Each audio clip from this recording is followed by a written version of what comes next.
Hello and welcome to Clean Talk. I'm your host, Brad Whitchurch, and we are coming to you live from beautiful Orlando, Florida, from the Seal Shield Studios. Very excited to have our guest with us live today. It's Chaz Rhone. He's the Assistant VP of Infection Prevention at HCA North Florida. Chaz, welcome to Clean Talk.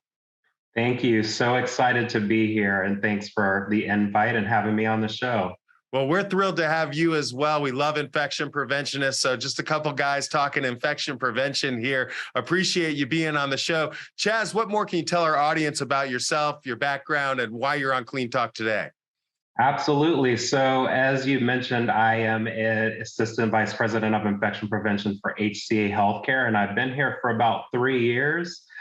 Just so you know, my educational background, I am not a nurse by trade. I actually have a master's in public health with a concentration in epidemiology from the University of Florida. So go Gators. Go Gators. And I've been in infection prevention for about 15 years now. And so every time I say that out loud, I take a moment to pause and think, wow, that's gone by fast. So that's just a little bit about my background.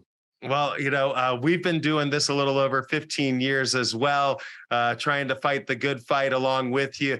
What more can you tell our audience about HCA North Florida and your mission there?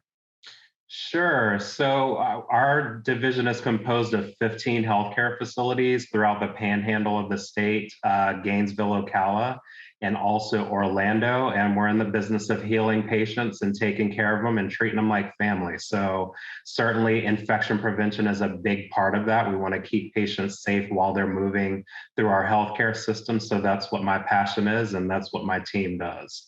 And can you tell us a little bit more about your role? I know you have a leadership role in infection prevention. Maybe you can give our audience some specifics on what your day-to-day is and your focus. Sure. So my role is more of a consultant or a coach to our on-site IP directors and teams. So anything that they need, I tell them to reach out to me. So if it's tough conversations that need to be had with their internal leadership, helping them implement certain projects, just anything, any barriers that they need advice on removing, any coaching in terms of leadership development or career development, anything that I can provide for them.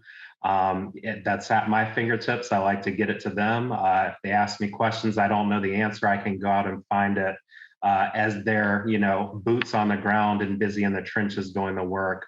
I can kind of run out and grab things here and there. And that was especially important during the pandemic because, as you know, information coming at us like crazy.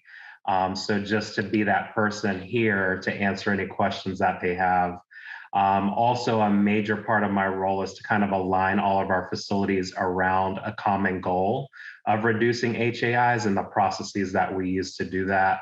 And I also serve as a liaison between our corporate IP team and, getting that information and implementing our processes within our facilities.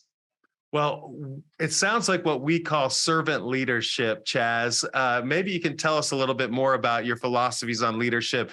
This is a subject I find fascinating, specifically in healthcare, where so many healthcare practitioners have spent so much time educating themselves on epidemiology, on internal medicine, what have you. They go to med school, they go to residency, but where's the leadership learning? How do you approach leadership in infection prevention at HCA North Florida? Absolutely. So leadership is actually part of the APIC competency model for IPs, but I think it's a piece that we often, not that we forget about it, but it tends to be the last area that we focus on. So when you come in as an IP, we're very operations focused. So how do we do surveillance? How do we use the systems that are in place? Basically the meat and potatoes of how do we reduce infections. However, leadership is a big part of being successful as an IP. So, I always like to say we are more than technical experts. So we certainly know our material and we're always learning that every day. But I always tell IPs, you can know every guideline and every resource and every method to reduce HAIs. But if you don't have the leadership skills to back that up, your program will not be as successful as it could be. So, communication is very important. Many times we're placed in a position of responsibility, but we don't necessarily have authority. So we can't rely on authority always to get done what we need to get done. There's a lot of collaboration and influencing behaviors. So those are certainly leadership skills that are necessary in infection prevention. So anytime you'll hear me doing a talk at any conference or anything like that, I'm usually not talking about the technical skills. There's lots of presentations around that. My goal and my passion as an IP is to bring to light the things that we need to work on to be the best leaders we can be, not only for ourselves and our teams, but for the patients that are counting on us to help protect them while they're in the healthcare industry. Absolutely critical and so often overlooked. I love to hear the focus on leadership. You mentioned APIC, the Association for Practitioners in Infection Control. Tell us a little bit more about that and your involvement with that organization. Yeah, so APIC is our national professional organization, and I'm a member, but I'm also involved with a couple of committees that they have going on. It's some very exciting work to basically increase the number of candidates coming into the field of IP. So making this field, making people aware of it, number one, and making it accessible. And then also, how do we develop and retain the IPs that we have? So one of the committees I'm on is the Professional Development Committee, and we're talking a lot about retaining IPs and the importance of showing progress throughout your career. So we are working on a career ladder model. So instead of you just being an IP or a manager or a director or a system director, there's also an IP 1, 2, and 3 that kind of shows your progress before you have those official, if you want to say, leadership titles. And then the other thing we're working on in the Professional Development Committee is a job description for IPs. If you've spent any time looking for a job in infection prevention or read any job descriptions, they're kind of all over the place. And then also our HR partners sometimes aren't always aware of everything that we do and everything that we touch, nor who can be an infection preventionist. And sometimes they're the gatekeepers between me seeing an application and me not seeing one. So it's very important that we have a job description out there, so people are familiar with who we are and what we do and the backgrounds we come from. And then the other committee that I'm a co-chair of, and you probably heard about in a previous episode from my co-chair, Becca Bartles, is the Academic Pathway Committee. And so what we're working on in that committee is developing curriculum for a graduate certificate in infection prevention, as well as a master's degree in infection prevention. And so, my story is similar to many other IPs. We discovered IP, didn't really know about it until we knew about it and got the job. But we're working to fix that with APIC. So how can we have an entry path from education all the way to getting employment, and then developing the IP past when they start employment all the way through a subject matter expert, if you will. So that's kind of the goal. I don't know if our audience really realizes how monumental this is. And we talked a little before the show, but it wasn't so long ago, just a few years ago, the infection preventionist might have been the nurse who'd been there the longest, or maybe the nurse who is the newest. And to actually have a focus and a clear academic path and career path for infection preventionists and leadership training is monumental. So my hat's off to you on that. And I know you've been, as you mentioned, involved in the Academic Pathway Committee. What kind of progress have you made? How far along are you in this goal? Yeah, so one of the other tools that we've been working on is an accelerated internship model for facilities to follow, or whoever wants to use that. And it basically compresses a program down into 10 to 12 weeks that you can follow to help develop an intern if you have one come into your facility. So we actually have released that. That is on the APIC website at this time, so go and look for that.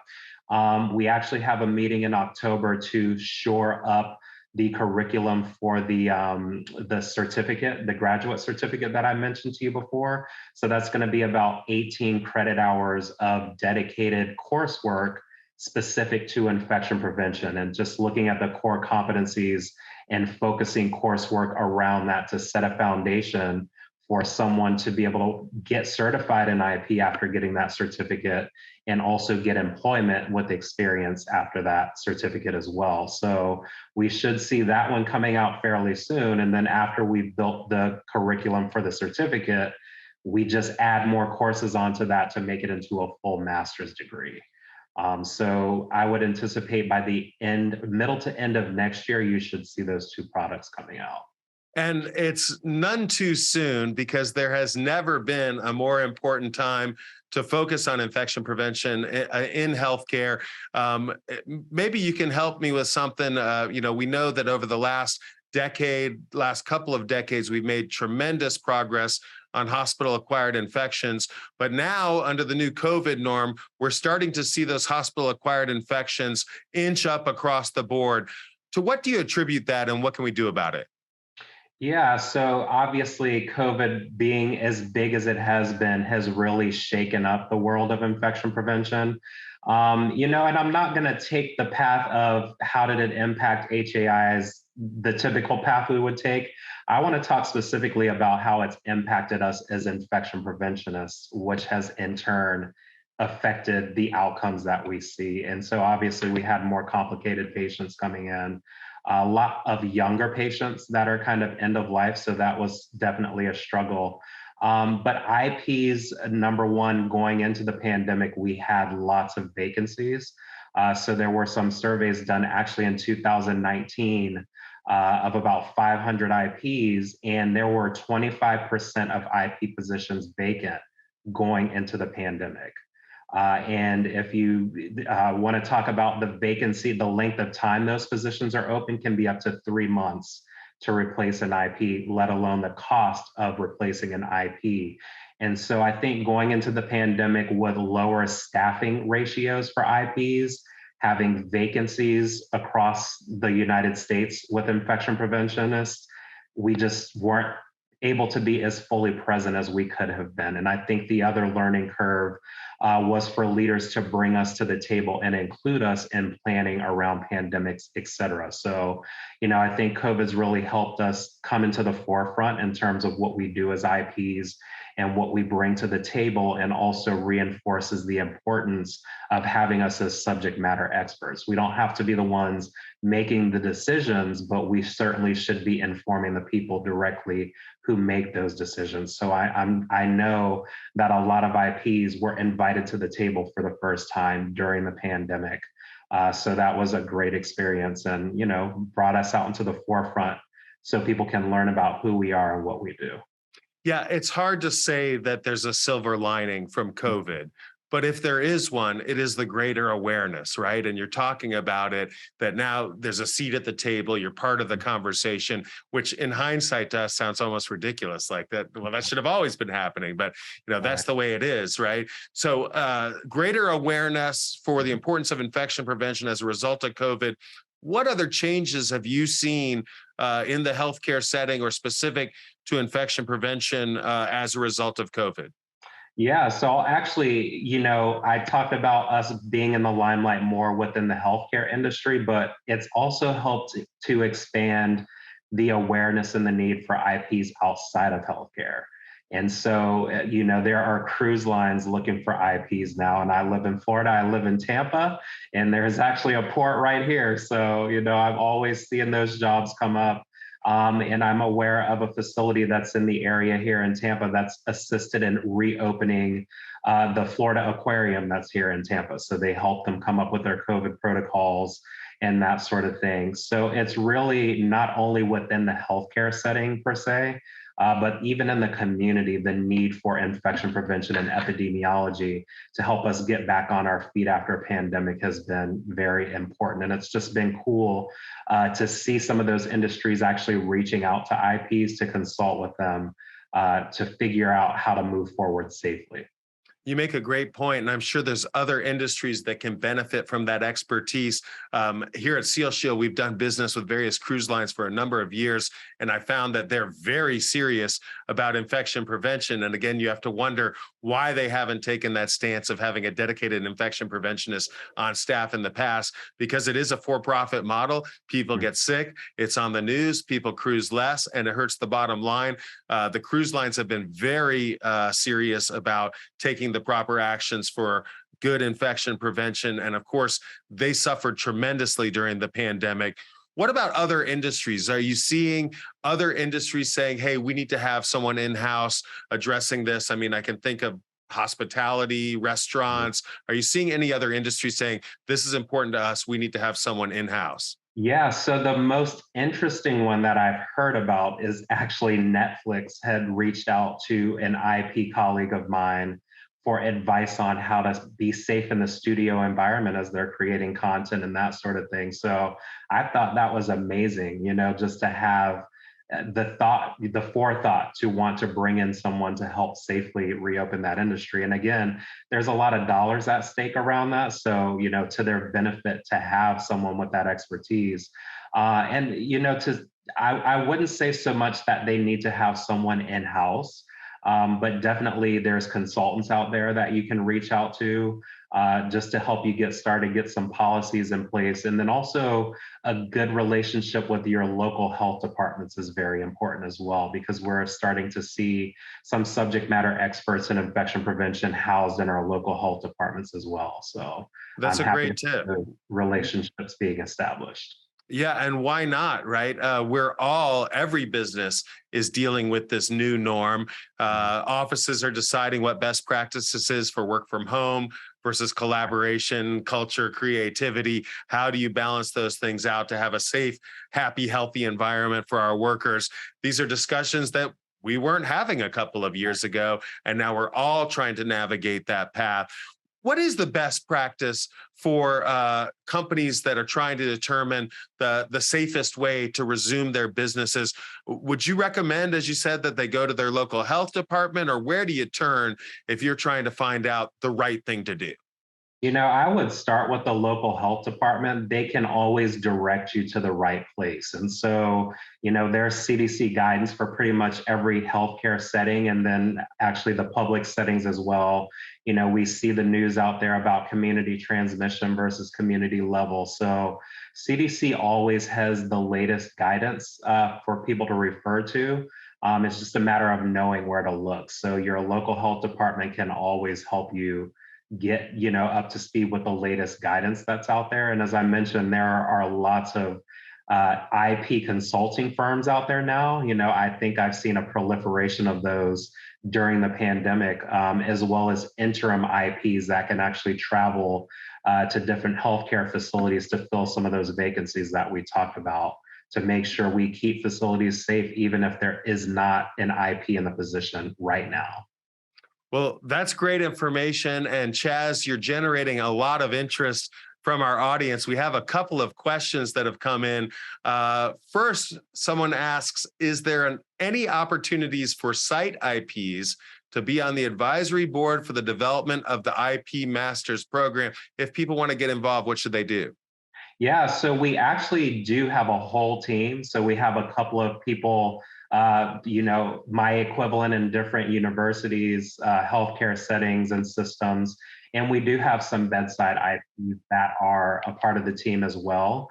If you're interested, just look for me on LinkedIn. I have a pretty robust presence there because I find it's a great way to network and connect with other IPs out there to see what's going on in our world. But if you're interested, look me up on LinkedIn, get in touch with me, and I can point you to how to get more involved with that. But yes, we are looking for more people to support our team. And yes, we have everybody from IP leaders with the title and IP leaders that are boots on the ground at the bedside as well. So. Well, that's a great offer. Chaz Rhone on LinkedIn. We have another question for you, Chaz. What advice can you provide in potentially transitioning from a site IP to an IP consultant role? Sure. So I would say number one, work on your leadership skills. That's going to be my first piece of advice, no matter what you're trying to do in IP. But there are entities out there. So APIC actually has a consulting company, and you can look on their website for more information. And it actually gives you good guidance in terms of how many years experience they would be looking for and some of the competencies that they would be looking for a consultant. So I would kind of start there because there's a framework of what they would expect you to have as a consultant, and that's pretty typical for any consulting firm that you would look at. So start with APIC. I believe it's apic.org, Correct. apic.org. Go to the website for more information on that. Thank you for that question. We do have another question, Chaz. You're a popular guy. Kevin Bradshaw asks, does Chaz mind sharing his contact info or how it is best to follow up with him on Clean Talk? For example, the consultancy mentioned some of his favorites, LinkedIn, right? Yeah, that's probably the best way for me. Okay, fantastic. Chaz Rhone on LinkedIn. He has generously offered to take your questions there and will provide any assistance he can. You Mhm. talked about getting involved with APIC. Seal Shield, of course, is an exhibitor at APIC. We've been attending APIC trade show for a number of years. But what about the Academic Pathway Committee? Is that specifically through APIC, or if someone wants to get involved in that, is it also going through APIC, or what should they do? Yeah, so that is specific to APIC, but since I'm a co-chair, you can reach out to me and I'll tell you how to get connected if you want to. Chaz Rhone at LinkedIn. All right. So hit Chaz up for any of those questions. If you have any more questions, feel free to post them in the question box and Chaz will take them live here on the air. Chaz, we're talking about COVID-19 and some of the challenges, some of the, we hate to call it a silver lining, but of awareness that is brought to the infection prevention state. In this new norm, what changes are you experiencing that you think will be sustained? Are there some things that have changed forever in a healthcare setting as a result of the pandemic? Yeah, so I think this has been a good exercise in terms of we got to be looking out for what's coming next and not just get so caught up on the day to day of infection prevention. I think right now, there's not a day that I don't wake up and think about COVID first thing in the morning because that dictates how we need to move forward in our healthcare facilities. Do we need to escalate what we're doing or de escalate? To keep patients safe. And then on the heels of COVID, you have monkeypox. And it seems like it's kind of been one thing after another that's been atypical for IP. Also, polio. I was reading a newsletter and I'm like, we're talking about a pandemic, monkeypox, and polio. These are things that we thought we had eradicated or we wouldn't really see. But here we are, having some issues throughout the United States. So I think one of the new themes is just to be prepared. Emergency preparedness is very important. And there's certainly a role in infection prevention that needs to be connected to emergency preparedness to help us stay prepared for things like this. I think the other thing that we've learned, APIC recently put out like an acuity scale that talks about our day-to-day task and how we can shift those based on surges of COVID. So obviously, if we're in a COVID surge, some things need to fall to the wayside or some things need to be delegated to others that can help us so that our focus can be on keeping patients and staff safe during those surges. And then as we come down out of those surges, we can kind of shift back to our traditional model. So I thought it was really cool just to have something like that, not just for IP to get ideas about how they can shift their work, but also to share with our leaders to help them understand, hey, during a surge, this is what my workload may look like, and this is how I may shift some things around. So again, it's a method of being prepared, for anything that could come along that could greatly disrupt what we do on a regular day-to-day basis. And I'm curious, I'm going to put you on the spot a little bit, but what are some of the other things we can do as society, not just infection preventionists, but to be prepared? We're not a political show. Mhm. What we've done with the vaccine has been monumental in helping with COVID. But will it be the solution for the next inevitable pandemic? You mentioned monkeypox, you mentioned polio. The only thing we know for sure is that at some point, at some time in the world, we'll face this again. We faced it historically, we faced it recently. What do we do to prepare for the next inevitable pandemic? Yeah, so I think vaccination is important and it always has been. It's helped us to eradicate certainly some conditions or diseases we've seen in the past. So I don't think we should venture too far away from that. I think it is unfortunate that it's been politicized, so that makes it a little more tricky in terms of getting buy-in from the general public. But traditionally, vaccines have really helped us when we've had issues with things, and we have evidence that it works. However, no vaccine is perfect. And just like the flu vaccine every year, it sounds like we're trying to shift towards that with COVID. So we're going to predict what the dominant strain is going to be and try to prepare a vaccine to meet that. Sometimes it's going to work, and sometimes it's not going to work as effectively as possible. But it still is better than not having anything. So I think that's a takeaway. I think the other thing is what I think has been a double-edged sword actually about the pandemic for the general public is just more of an awareness of diseases and how they're transmitted and that sort of thing. So no matter what side of the aisle or fence you're on, there's definitely been more of an awareness, which I think is a good thing, but we just need to make sure that we're not perpetuating misinformation. And so I think getting appropriate and correct information is very important as we navigate any pandemics that may come along, as well as these blips of other conditions and diseases that we're seeing creep up. So Information important, getting good information, and yet somehow it seems more difficult than you would think it would be. But this show has been pretty standard on its philosophies as it is there in terms of vaccines. But what other things can we do? You talked about greater awareness of how diseases are transmitted. Are there some things we can do in the hospital as well as in the general society from a basic cleaning protocol standard? Are there some new things that people started using more wipes and more hand sanitizer? Are we on the right track there, or are there some other things we should be focusing on to help prevent cross-contamination infections in the future? yeah, so I'll say with infection prevention, typically when you see issues, it's because of a deviation away from basic practices. And sometimes we want to supersede those basic practices for newer technology or, to me, technology should be an enhancement of the basic practices, not a replacement for it. So certainly we've seen PPE widely used. So that's a basic of infection prevention. Curious to see what happens with the universal masking inside of healthcare facilities right now. So if you notice, if you ever visit a hospital, probably some ambulatory offices and things like that, they're going to ask you to wear a mask where you might not necessarily need to do that in the general public. So I'm curious to see, how much longer we go with that, or if it's just going to be a new norm that we have within healthcare facilities. Certainly, there's been a focus or a double down on hand hygiene.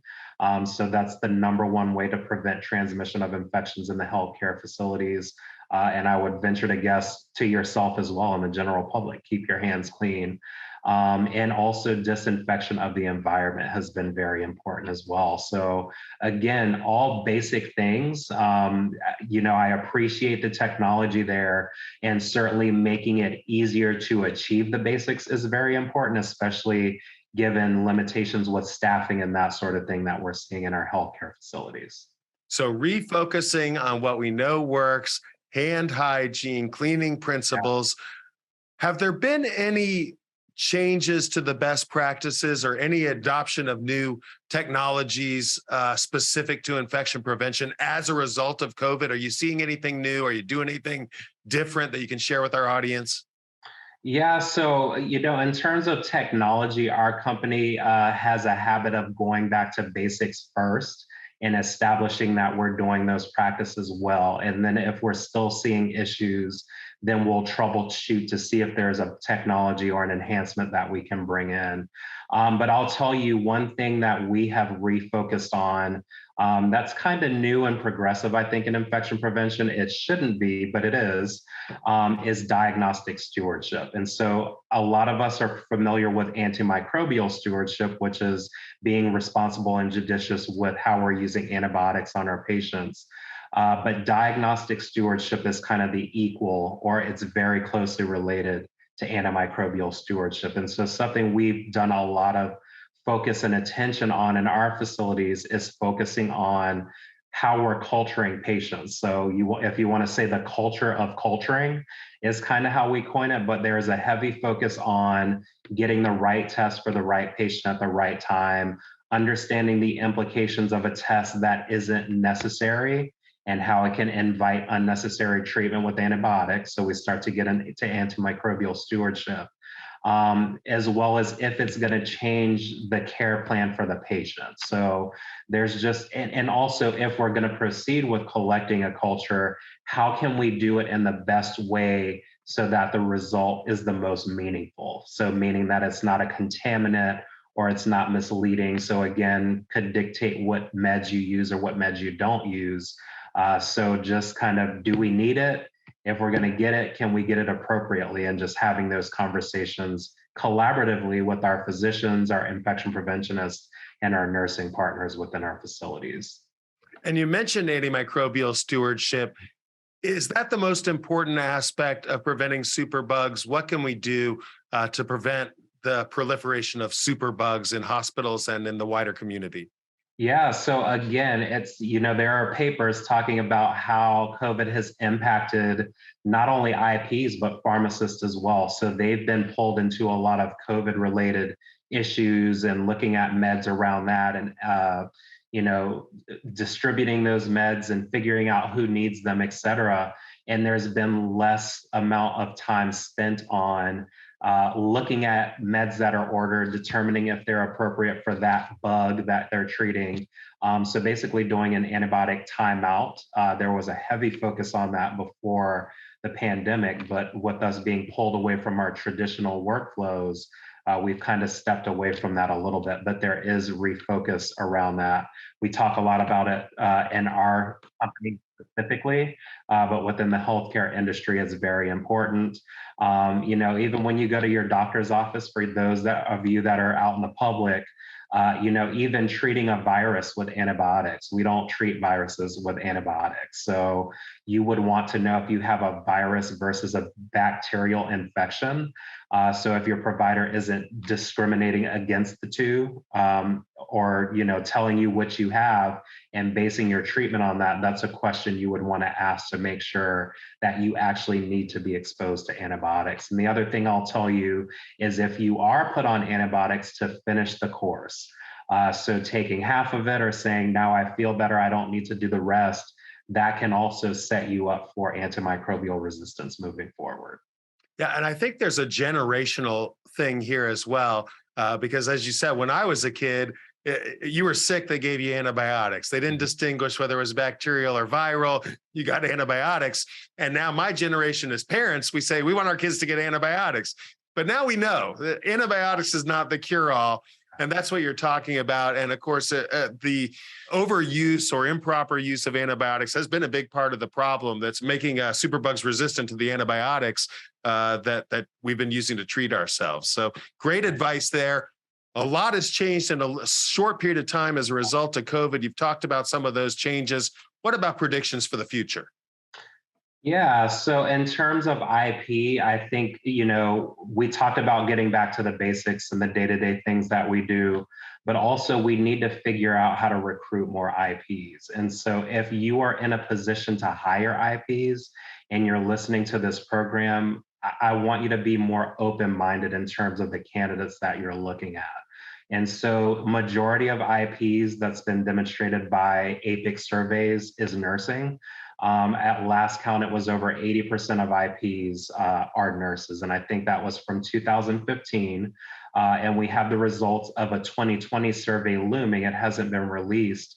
But if I had to guess, I don't think I don't think it's changed much. I would say nursing is probably, it makes up at least 75% of IPs right now.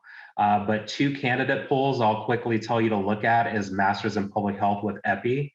So there's been a paper published in 2019 that shows that the competencies for a master prepare epidemiologist overlaps with up to 80% of the core competencies for an infection preventionist. So you have someone who's primed and ready to walk into a facility, learn the nuances in the language, and get to work. The other candidate pool I'll tell you about is microbiologists. And so I think last year there was a poster presentation at APIC that compared their competencies to infection preventionists, and they found about the same. So high 70s% wise, and with a few years experience as a microbiologist, up to 85% overlap of competencies with IP. So again, you have two candidate pools that are here waiting and looking for jobs in infection prevention. But if we don't open the door for them, we're going to be still in that 25% vacancy that we've seen going into the pandemic. So if you're in these related fields of study, look into infection prevention. It's rewarding and absolutely essential for the lives we live today in this pandemic society and our success as a society moving forward. You offered up your LinkedIn, Chaz Rhone, and at LinkedIn. If people want to look at opportunities at HCA North Florida for infection prevention, what can they do? Yeah, just Google HCA careers and take a look there to see what's out there. I will help you in any way that I can. So if you got a resume that you're having trouble getting to the person who makes the decisions, certainly send them to me. I've made many connections on LinkedIn and advised many candidates as they've tried to get interviews and just networking and passing around resumes and that sort of thing. One of my passions is, I recognize the difficulty personally getting into infection prevention with my educational background. So it's kind of turned into a passion for me to help others, not just from my educational background, but in general. If you're interested in getting into IP, I can talk to you about what you need to know walking into it, how to prepare yourself, what your resume should look like. So I'm happy to advise you and help you out in any way, and as well as use any connections that I have. Others in my position are looking for good applicants. So if I come across one, if I don't have a spot for you, I'm going to pass you along to someone else that could use you. I'm just interested in getting all those vacancies filled so that we can protect our patients. Well, Chaz, it's a very generous offer. If you're in our audience and you're interested in a career in infection prevention, you can reach out to Chaz Rhone on LinkedIn. Chaz, we appreciate you being on the show and being a passionate leader in infection prevention. Thank you for being on Clean Talk today. Absolutely. I've enjoyed it so much. Thank you for having me. I have as well, and I hope you've enjoyed it as well. Be sure to join us next Wednesday at 3 p.m. Eastern Time when we'll be live here in the Seal Shield studios for another episode of Clean Talk. If you want to check out this episode, go to our YouTube channel or visit us on cleantalk.tv. And until then, I'm Brad Whitchurch for my guest Chaz Rhone, reminding you to keep it clean.